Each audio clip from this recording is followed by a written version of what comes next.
afternoon, everyone. Good afternoon. My name's Dr. Craig Monk, Provost and Vice President Academic at MacEwan University, and I'll be your MC for today's announcement. I'm so pleased to welcome you here, a fitting place, we believe, to talk about important steps being taken to grow our campus and, by extension, develop talent critical to the vibrancy of Edmonton's downtown and to the economic prosperity of our community. It's a topic we're passionate about here at MacEwan. Our university is powered by place. This institution is embedded and invested in the city center, grounded in the history of the old rail yards on which our campus stands, and committed to the role we play in the future of Ward O'Damon. Honoring our place in O'Damon, something stamped throughout our strategic vision, means a great deal to me personally. So, with that, I'd like to begin our time together in a good way by acknowledging that the land on which we gather in Treaty 6 territory is the traditional gathering place for many Indigenous people. We honor and respect the history, languages, ceremonies, and culture of the First Nations, Métis, and Inuit who call this territory home. The First Peoples' connection to the land teaches us about our inherent responsibility to protect and respect Mother Earth. With this acknowledgement, we honor the ancestors and children who have been buried here, missing and murdered Indigenous women and men, and the process of ongoing collective healing for all human beings. We are reminded that we're all treaty people and of the responsibility we have to one another. I think you'll find that place is a thread that weaves itself through the exciting news we have to share today. We are thrilled to announce that pre-construction work on the university's new School of Business building is complete, and that we're on track to get shovels in the ground early in 2024. Yes, absolutely. Those applause, it wasn't just about the traffic lessening on the back of the building. This beautiful addition to our campus and to Edmonton's skyline is made possible thanks to the Government of Alberta's significant financial contribution. On that note, it brings me great pleasure to introduce the Honourable Danielle Smith, MLA, Premier of Alberta.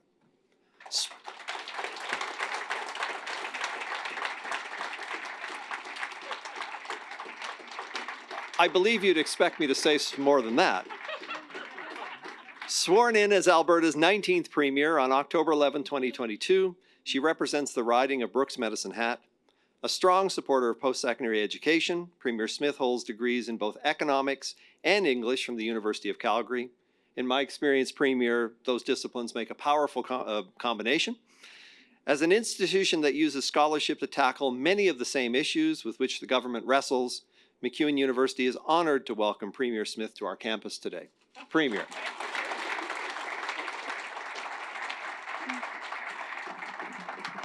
Well, thank you so much, Dr. Monk, and good afternoon to everybody. I am pleased to be joined by Rajan Sawhney, our Minister of Advanced Education. I see my Minister of Children's and Family Services, Cyril Turton, is also here, along with Carolyn Graham, MacEwan Board Chair, and Rob Seidel, campaign co-chair, as well as Councillor Ann Stevenson, to mark this exciting milestone at MacEwan University. It's always exciting to watch major projects like the MacEwan School of Business move forward. And while there is still a lot to do on the ground, I want to congratulate MacEwan for their ongoing work to move from planning and design to construction and eventual opening. For those who don't know, and I'm sure most in this room do, MacEwan has had a presence in downtown Edmonton since it opened its first campus in 1971. And it grew to include several more facilities in other areas of the city. But once this wonderfully unique city center campus arrived in the 1990s, MacEwan's leadership made what I think is a very wise decision to make downtown Edmonton MacEwan's home. Today, MacEwan brings 20,000 people downtown every day. That's a quarter of Edmonton's daytime downtown population. MacEwan students, faculty, and staff interact with the public to create a lively social and cultural ecosystem in the north side of downtown. And of course, MacEwan delivers creative, innovative, and high-demand programming that is crucial to developing needed skills and talent in our workforce, which are integral to Alberta's economic future. With enrollment at an all-time high of more than 19,000 students and with a vision to grow to 30,000 students by 2030, this expansion couldn't come at a better time. Earlier this year, Alberta's government announced its investment of $125 million over 4 years in the new MacEwan School of Business. Now, as 2023 comes to a close, the pre-construction phase is complete, and as you just heard, everything is on track for the new School of Business to break ground in 2024.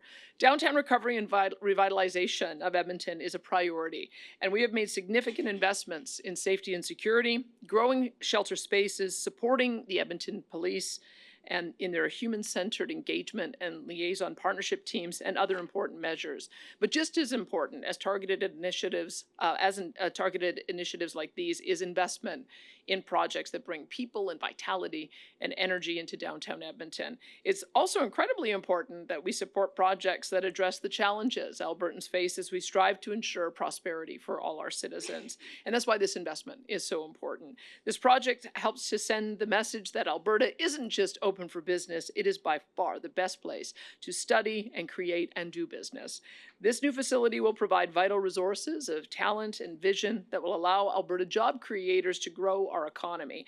And I know that through our partnership with the MacEwan, as well as with all of our post-secondary institutions, we will continue building a strong future for Albertans, one that includes a strong Edmonton and Capital Region. I'm looking forward to seeing the ongoing progress on the new School of Business and how it helps to reinvigorate downtown Edmonton, the city, and the Capital Region as a whole. Thank you so much, and you'll hear from my minister as well.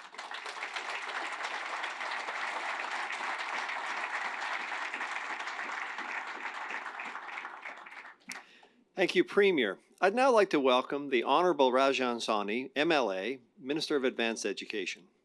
Sworn in as Minister of Advanced Education on June 9th, 2023, she previously served as the Minister of Trade, Immigration and Multiculturalism, the Minister of Transportation, and the Minister of Community and Social Services.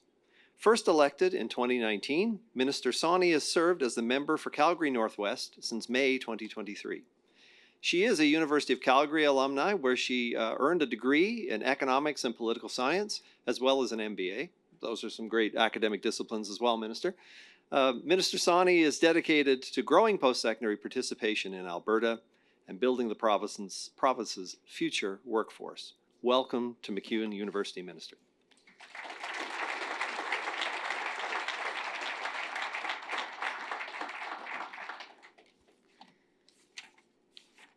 Wow, what an introduction. Thank you so much for that. Thank you, Premier, for your leadership and being such a great and strong champion for this project. It is such a pleasure to be here at MacEwan today in the heart of Edmonton's downtown.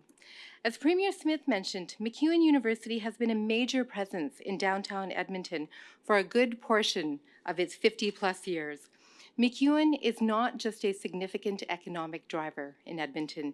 It's a powerful symbol of the vitality and importance of our post-secondary education system for the whole province. Alberta's government wants to see our economy grow, diversify, and fulfill its amazing potential for the benefit of all Albertans. That is why we are committed to investing in our post-secondary programs and spaces. Our government's contribution to the new School of Business, alongside the fundraising efforts of the MacEwan Means Business campaign, represents a critical investment in Alberta's talent development. We are investing in the skills our province needs to support economic growth and prosperity. Like MacEwan, we realize that if we want to increase student opportunities, spark creativity and innovation, and foster entrepreneurial energy, we need spaces that inspire more students and inspire students more. I will let the experts speak about the details of the building, which is portrayed behind us here. But from my standpoint, I can see that the new MacEwan School of Business will not just meet the need for more learning space, it will create a learning environment that truly nurtures excellence. By investing in the new School of Business, we're helping MacEwan to build Alberta's prosperity for the next generation. Thank you, MacEwan's board, administration, and faculty, and of course, the students, and the fundraising cabinet, donors, business leaders, and community representatives for sharing your enthusiasm and vision with us today and for being here today. And thank you again to MacEwan students, the lifeblood of this institution, for the inspiration you provide every day and the promise you offer to the future of our province. Thank you once again to everybody for being here today.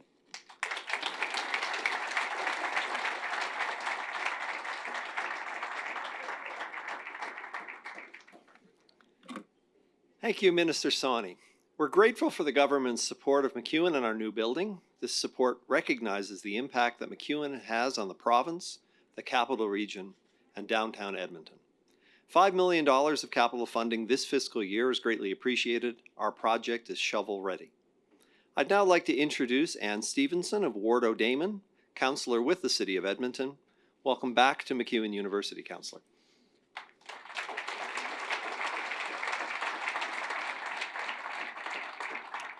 Hello and good afternoon. My name is Ann Stevenson. I have the honor of representing Ward O'Damon on Edmonton City Council. And I'm delighted to be joined today by my colleague, Councillor Tim Cartmel. And on behalf of Mayor Sohi and all of my colleagues, so happy to be here to share in this special day. MacEwan is a huge part of the heart of our city. Nearly 20,000 current students that adds so much vibrancy and culture to our downtown, and it's thrilling to picture another 10,000 joining by 2030.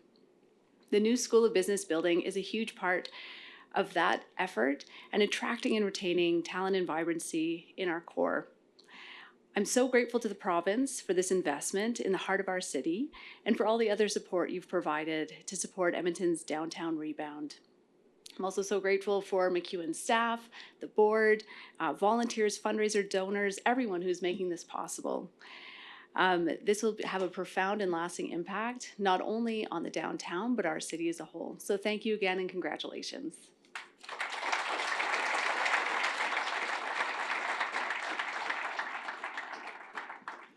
Thank you, Councillor Stevenson. Hearing from our elected officials today about the importance of MacEwan to the province and the city reinforces how special is MacEwan University and the critical role it plays. I know that Carolyn Graham, Chair of MacEwan's Board of Governors, is deeply committed to ensuring that we reach our full potential in delivering on this critical role. Now in her second term as MacEwan University's board chair, she has overseen incredible milestones for the institution, including installing its first chancellor, Dr. Tony Fields, and approving our strategic vision, Teaching Greatness. I'd like to welcome our board chair to the podium.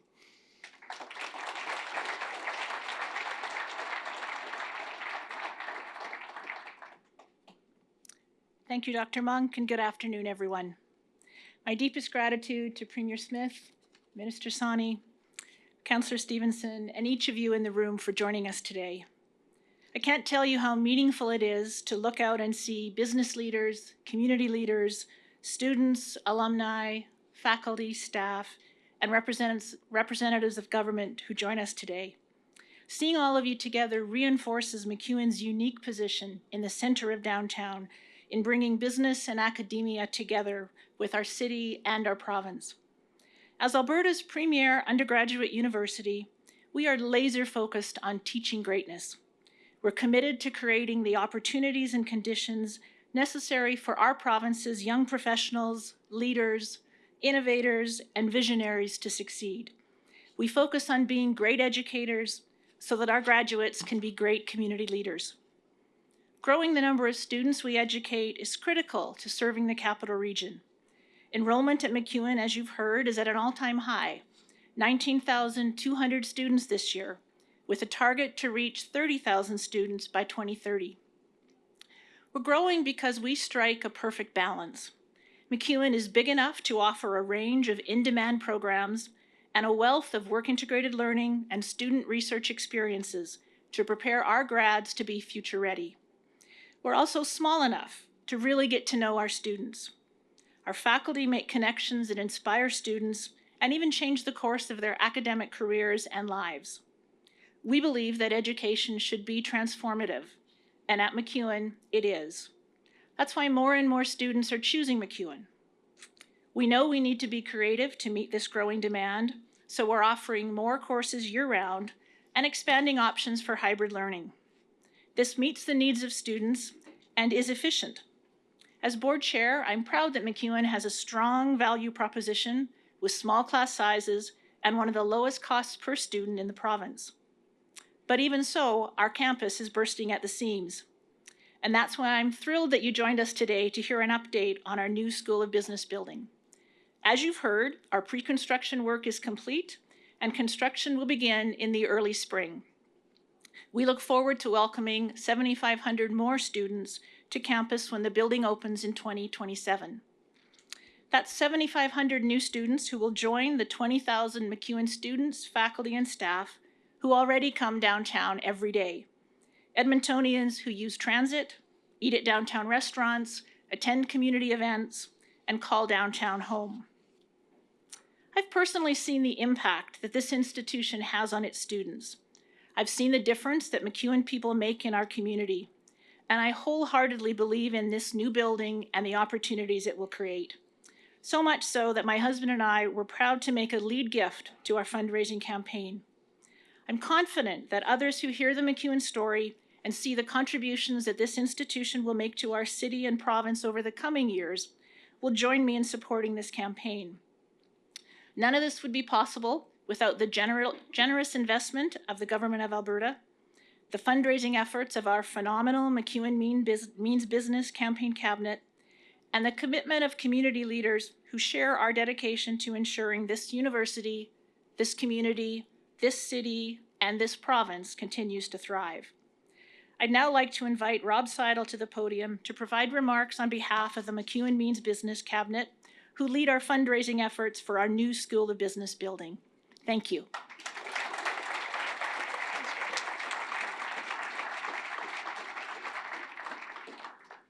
Well, good afternoon, everybody. Thank you so much for taking the time out of your busy days to be here. It's a pleasure to be here, joined by Premier Smith, Minister Sawney, Councillor Stevenson, and so many others that are invested in the success of MacEwan and our city. As we have many previous board members here, and I'm joined by John Day, my co-chair in the MacEwan Means Business campaign. John and I were approached to assist with the fundraising initiative. Of course, we responded quickly, as everybody who's been associated with MacEwan regularly does. We're also joined by many of our cabinet members today, our MacEwan Means Business cabinet members, and appreciate their support. I'd like to acknowledge the membership of the cabinet: Enzo Bercello, Lisa Baroldi, Tracy Bernard, Nicole Bork-Boucher, Chad Brennan, Sign Chatty, Daryl Hollywell, Janet Riopel, Mike Saunders, and Shauna Vogel. Thank you for your contributions.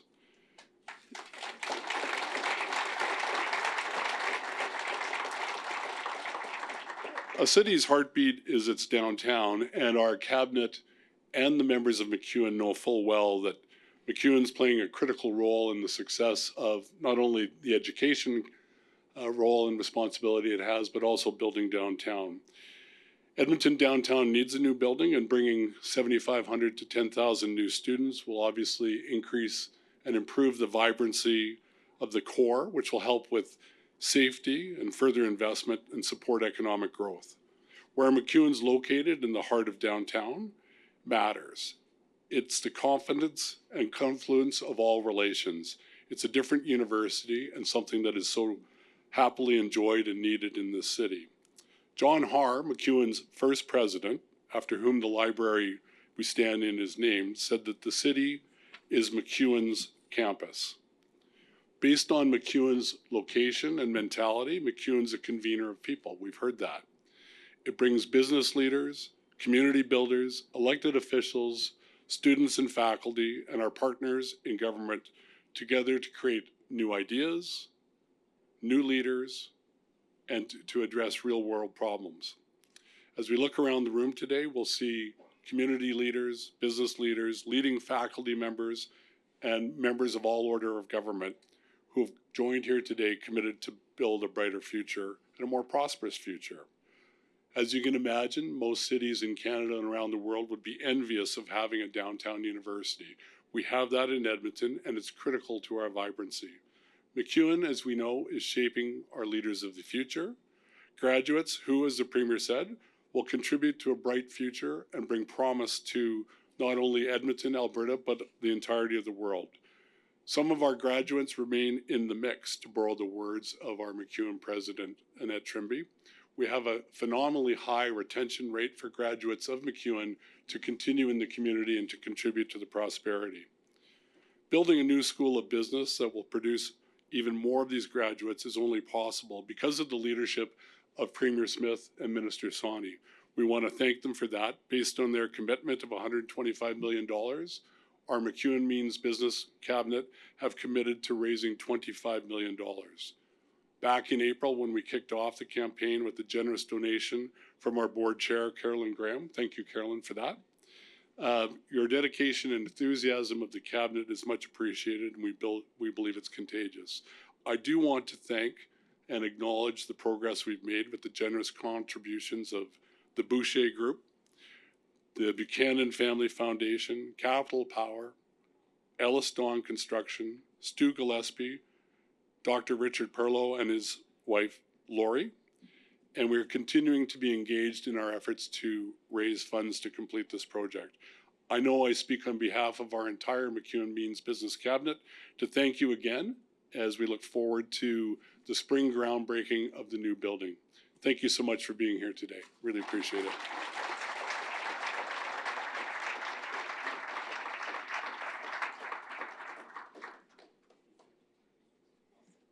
Thank you, everyone. I'd like to thank Premier Smith, Minister Sawney, Councillor Stevenson, Carolyn Graham, and Robert Seidel, members of our MacEwan Means Business Campaign Cabinet, and to all of you for joining us today.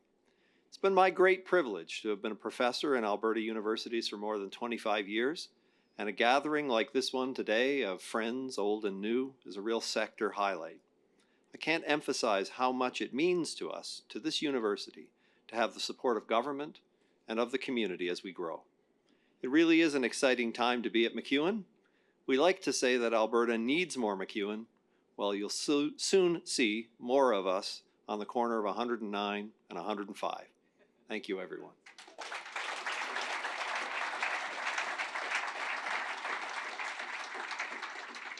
We'll now begin the media question and answer portion of the announcement. We're running tight on time today. We'll go with one question and follow-up, starting off here in the room and then over to the phone. So Janet, without further ado. Hi, Janet French from CBC. Question for the Premier. This is the first opportunity we've had to ask you about the Manning panel report since it was released last week. Which of the recommendations that you have not already acted on is your government seriously considering at this point, and why? Well, there's 90 recommendations, and so we have to go through them methodically to be able to get to a consensus on which ones we'll move forward on. But you see that they recommended a variety of changes to a large number of pieces of legislation. So I don't want to prejudge what our cabinet and our caucus will come up with, but generally speaking, we have been moving in that direction with the changes that we're making to the Public Health Act so that people know who's accountable in the event of a pandemic. It should be the cabinet. So we've already made an initial change on that. They suggest making some changes along that vein, and so don't be surprised that we'll be going in that direction. Okay, just to follow up, today Liberal MP George Shahal tweeted a letter that apparently came out, was sent to him and several Conservative MPs on the day the report was released from Preston Manning, suggesting that this report be used by the federal Conservatives in their campaigning against the Liberal NDP coalition. So I'm just curious, how do you explain why Alberta taxpayers paid $2 million for this nonpartisan report that the panel chair suggests should be used as a political cudgel? Well, Preston Manning, as I understand it, sent that out from his own personal email, and so you can ask him about that. But we had given Mr. Manning the latitude to be able to do his own media on it, make people aware that it was available. And it doesn't surprise me that he wants to see other politicians look at the recommendations, take them seriously, and see if they would act on it. Thank you, Janet. Thank you. Shayla Anskalski with CTV News here in Edmonton. First, for the Premier, wondering if you can comment on the recent firing of the Executive Director at the University of Alberta Sexual Assault Services Centre for endorsing the pro-Palestine open letter calling into question reports of sexual violence against Israeli citizens. Do you support that dismissal? Yes, I do unequivocally support the University of Alberta in their decision to dismiss the director. Um, if you're going to believe women, you have to believe all women. And if you're going to be an agency that supports women, you need to support all women. And so we feel that this decision goes in the direction of making sure that all women on campus feel like they will be heard when they go to the center, because anti-Semitism of any kind can't be tolerated. And following up on my colleague Janet French's question, I understand what you're saying. Manning can speak for himself. Preston Manning told me in an interview last week that the board that you appointed was independent of your government. And yet in this email to Conservative MPs, he's garnering support, saying that your government needs this to support this report, this initiative from your government. How do you expect Albertans to believe that these recommendations are in fact independent? Well, they are independent. We chose Mr. Manning, and I gave him the latitude to choose the other advisors on that committee who would be able to add to their expertise to the recommendations. So there's good information in that report. It doesn't surprise me that he would want to see other levels of government. I suspect he would probably ask other provinces to consider it too. I would like to see that we do a look forward to see how all of us can do a better job managing the pandemic. So I have no problem with him taking the steps that he did as an independent chair of that committee. Hello, Morgan from Global Edmonton, also sticking with the Manning report topic. Do you think that might influence future efforts to keep things nonpartisan? I know you recognize that he could speak for himself and things like that, but I think when taxpayer dollars are involved, people want to know where things are being used, who's being open to it. Would that influence future reports? Look, Mr. Manning was chosen to lead our effort because he was very vocal during the lockdowns about some of the ways in which we needed to do a better job of balancing the individual rights of people, being mindful of what future health harms there might be. And so it doesn't surprise me that those who have also expressed those same views would be people he would be reaching out to see if they have an interest in the report. So I'm not concerned. Yeah, I believe Mr. Manning did his work, and how he does the circulation of that document to make sure it gets wide hearing, I would leave that up to him. He used his personal email to do it, so I think that there's nothing more to really say on it. And then I have a question for Minister Sani, please.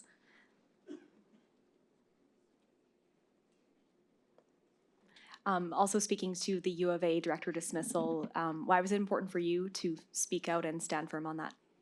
Well, I think the Premier answered the question really well. And just to provide some additional context, as was mentioned earlier, I used to be the Minister of Community and Social Services, and the purview over sexual assault centers was underneath me at that time. And Minister Turton now has purview over those centers. And what I learned during that time is that it's really important to listen to survivors. And survivors need to be able to come to a safe, welcoming, inclusive environment to be able to share their story. And so the university's decision in terms of how they were going to deal with the director, I stand by that. Because again, this is about survivors and for them to have the opportunity to share their story and to seek that extra support. Thank you, Morgan. And we're going to go to the phones quickly and then come back to the mic if we have time here. Operator, could you put through our first caller, please? Thank you, David Staples, Edmonton Journal. Thanks for taking my call, and congratulations, Grant MacEwan University. I have a question about the anti-Semitic letter. It was signed by the Sex Assault Center. It was also signed by Edmonton Pride Center. Is there any investigation by the government into that, and any looking at cutting any funding, provincial funding, until action is taken there? Well, I will speak to the post-secondary institutions, and certainly it is not the role of the minister to delve into policy and regulations there, but certainly they took the right steps in dismissing the executive director. In regards to the Pride Center, we'll have to have some discussions internally, but at this point, we haven't broached that topic as of yet. I'm not sure, Premier, if you had anything to add.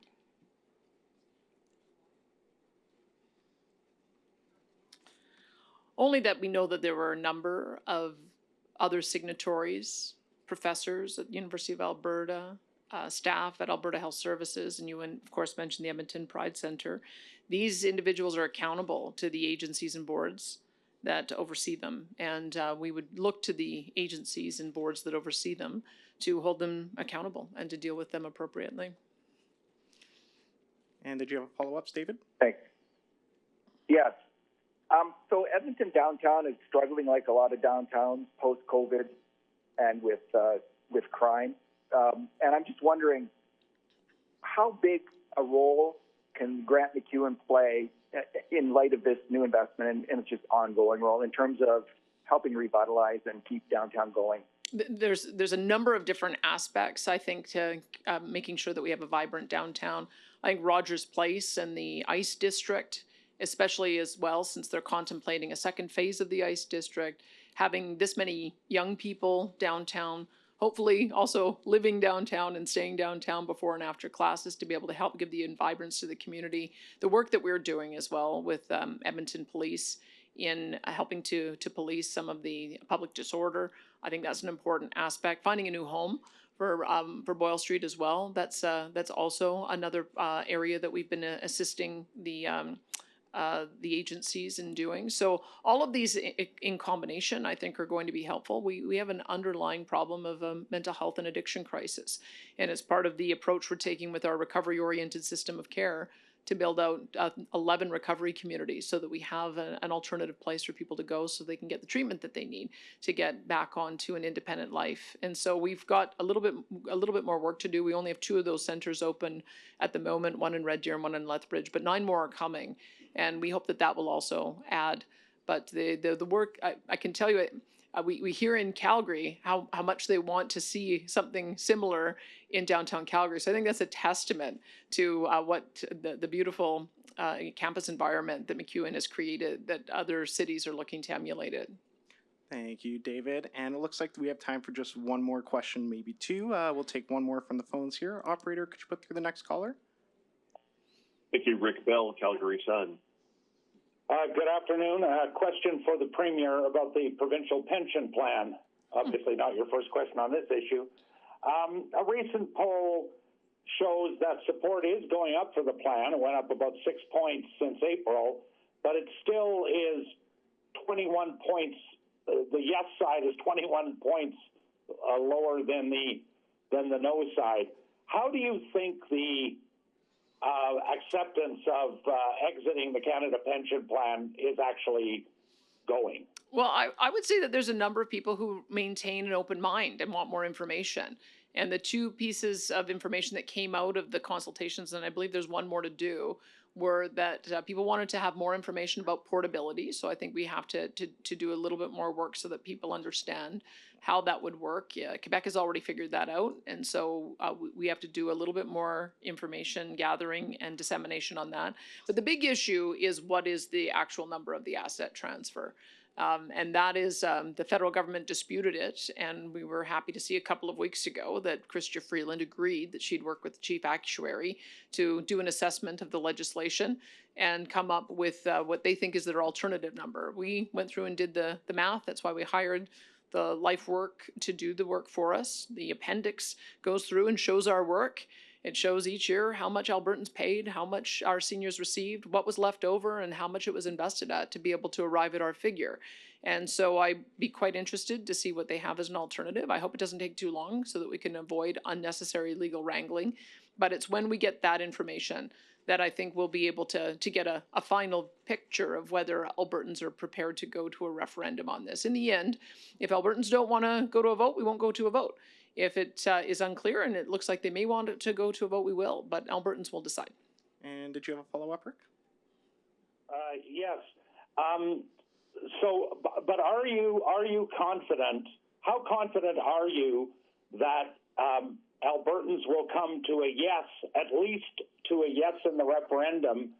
And if there is a referendum, what would a winning vote be? Is it 50% plus 1 or some other number? Well, I think there's a lot of ifs there, and it's a bit premature, but I would say that the fact that people, as they're learning more and listening to the consultation and contemplating it and seeing the writing on it, the fact that more and more people are saying, maybe this is a good idea, that suggests to me that I don't want to prejudge, but once we do have those 2 additional pieces of information for people, we'll have a better idea of whether we should go to a referendum. I think it's a bit unclear right now. People want more information, and we'll get that to them. Hopefully in a matter of weeks and months, as opposed to years. But the fact that the federal government has agreed to give us that interpretation, we're happy to see that. Ultimately, it may have to go to a court to decide if the interpretation is too far apart. But we'll just let that process play out. People will watch it, and we'll continue to get the information out there as we get it, and then we'll see where people stand at that point. Thank you. And just really quickly here, we'll take one question without a follow-up from the floor, and that'll conclude today. Thank you very much. Terry Reid, CBC National News. Premier, a UN climate report released this morning shows the world is headed to a temperature rise of 2.5 to 2.9 degrees above pre-industrial levels unless countries deliver more than has already been promised by 2030. In the words of Juan Antonio Guterres, the crucial aspect is the addiction to fossil fuels. It's time to establish a clear phase-down policy. You have pushed back on timelines towards net zero, with the UN today saying the world must do more. What will Alberta do to meet these urgent challenges, and what will you be taking to COP next week? Well, number one, I hope we can all become in alignment that what we're phasing away from is emissions. We're not phasing away from the use of oil and natural gas. In fact, there's a number of investments happening in this province, like Air Products Net Zero Hydrogen Facility, and various others with the Pathways Net Zero Bitumen Project. I would say that our industry is being very responsible in realizing that they've got to make dramatic reductions in emissions while still maintaining the use of oil and natural gas for a whole variety of uses. So I think if we can get on pace with that kind of messaging, I think we'll make great progress at COP, because quite frankly, there's 2.2 billion people on the planet that don't have a secure supply of energy, that are living in grave poverty. And so we have an obligation to not only reduce emissions, but also to bring every person in the world up to our standard of living. And that's what we will be advocating for. The other thing that I would hope that we could come to an agreement on is that Canada can play a role in exporting our technology, our know-how, and our cleaner LNG in order to reduce emissions from higher polluting fuels and higher emitting fuels like coal and wood and other fuels. So those are a couple of the messages. Plus, we've made dramatic increases or strides in reducing methane emissions. The report that came out from a couple of environmental groups using old federal data was not accurate. We have reduced emissions almost to our target of 45% several years earlier than we anticipated. And at COP27, John Kerry was so impressed with our progress. He was saying, gosh, I wish we could get that same progress happening in America. So we have so much here to celebrate, and I'm going to make sure that I'm there to tell the Alberta story. You may not be surprised that I don't think Environment Minister Stephen Guilbeault is necessarily the best advocate for Alberta's position and Alberta's interests. So I'm looking forward to being there. Perfect. Thank you, everybody, for joining us. That'll conclude today's press conference. Thank you.